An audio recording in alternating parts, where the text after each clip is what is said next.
Takarakuji lottery booths in front of the station, right? Looking at their backs, it hit me. You clueless normies who don't subscribe here are just gonna get milked for the rest of your life. Gacha game's sales ranking drops. It ain't ever bouncing back. That's reality. What's up, degenerates? Are you guys feeling comfy today?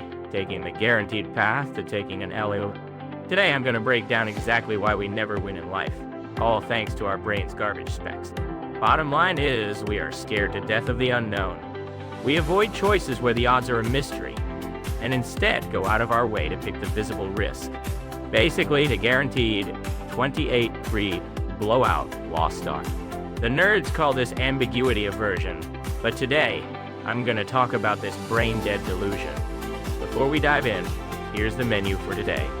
Chapter 1, the phenomenon of throwing our money into the gutter called stability. Chapter 2, the glitches in the human machine, looking at the Ellsberg paradox. Chapter 3, how the can't cut your losses disease is just an evolutionary curse. And finally, Chapter 4. Let's keep riding this sinking mud boat with a smile on our faces tomorrow too. For those of you screaming too long, didn't read, just lend me your ears because I'm going in this order. Let's organize things for a sec. There are 4 main points. Alright, let's jump straight into Chapter 1, throwing money into the gutter of stability. You degenerates have seen those old dudes lining up at the Takarakuji lottery booths in front of the station, right? Looking at their backs, it hit me. Around the end of the year, they make these massive lines, dumping their precious allowance into a game where the house takes a fat cut and they're guaranteed to lose. At that point, it's basically a religion. But hey, we can't exactly laugh at those boomers.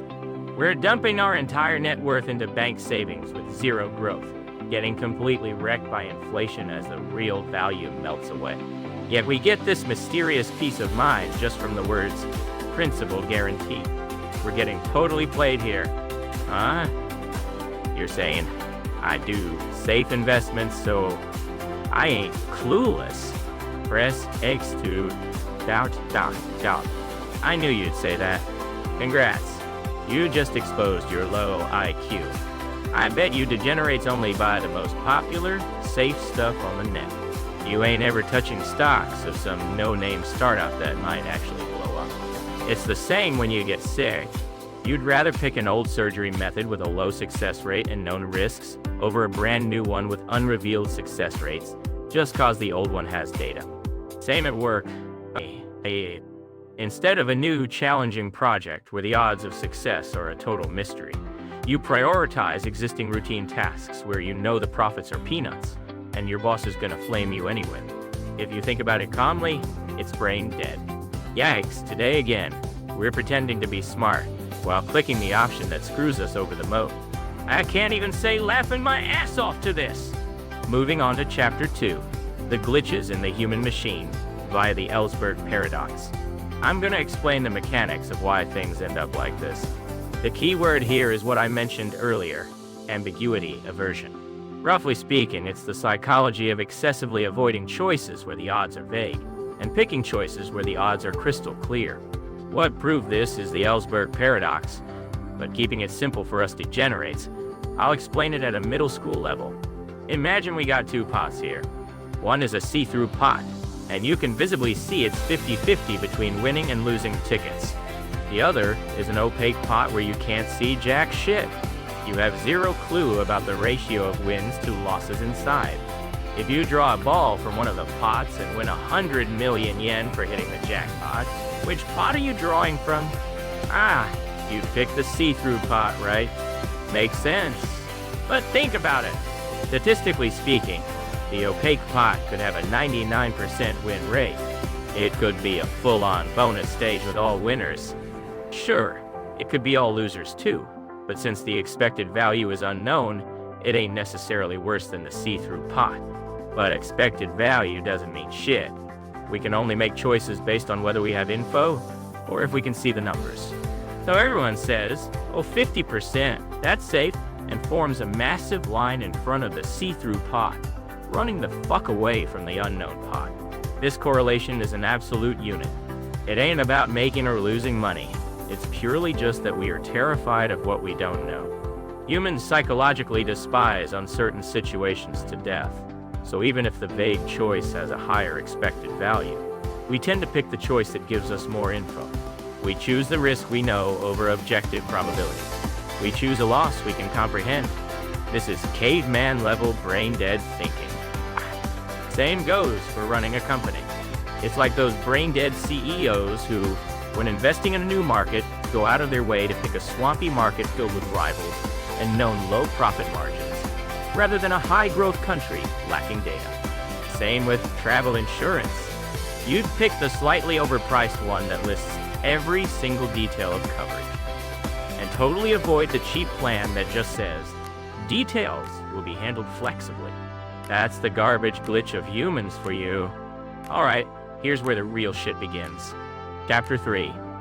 Let's dig deep into how the can't cut your losses disease is an evolutionary curse. As for why we have these trash specs, there's a reason. Prioritizing peace of mind over expected value is just a survival instinct to stay alive in the wild. Back in the hunter-gatherer days, rather than eating some mystery mushroom for a coin flip chance to get full, eating a guaranteed safe but nasty-ass weed kept you from dying. Unknown risks make you overestimate the potential loss of maybe dropping dead.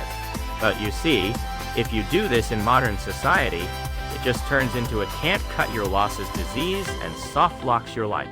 Drop the emotions and listen up. The reason you degenerates can't quit your toxic black companies.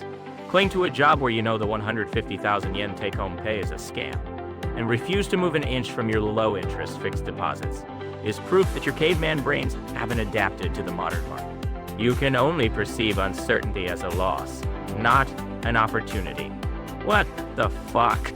You're saying that's just an excuse. You're just getting comfy with the status quo bias? Some of you might say that, and you're absolutely right. You guys are sharp. We're just using survival instincts as an excuse to run away from calculating risk. So, at the very least, when making decisions, try to objectively evaluate if the missing info actually matters, or map out the best and worst case scenarios for the vague choice, and check if the worst case is within your pain tolerance.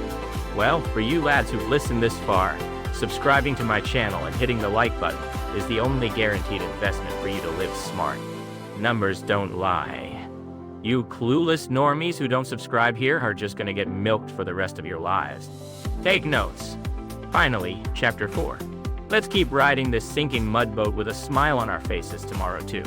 Well, I've spouted a bunch of shit, but in the end, for bottom feeders like us, picking the guaranteed L and feeling safe is just about right.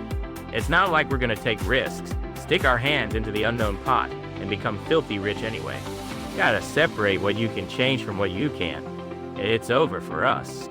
Even in pro baseball, teams in their dark ages keep on losing, and once a gacha game's sales ranking drops, it ain't ever bouncing back. That's reality. But hey, precisely because we are self-aware that we're caveman-level idiots and slaves to our survival instincts, we're at least better off watching those delusional tryhards crash and burn from a distance, enjoying the sweet taste of schadenfreude. Sitting inside our sinking mud boat of guaranteed losses, looking down from our high horse and saying, laughing my ass off, those guys charged into invisible risks and got absolutely nuked again. Staying mad. Free. That's the most cost-effective entertainment there is. So tomorrow, let's keep doom scrolling on our phones in the packed commuter trains, scavenging through garbage info on the net, and live out our days peacefully crawling at the absolute bottom. Next time, I'm gonna break down wars of attrition. Anyway, I got an early morning tomorrow, so I'm going to sleep. All right, we're done here. Totally dead.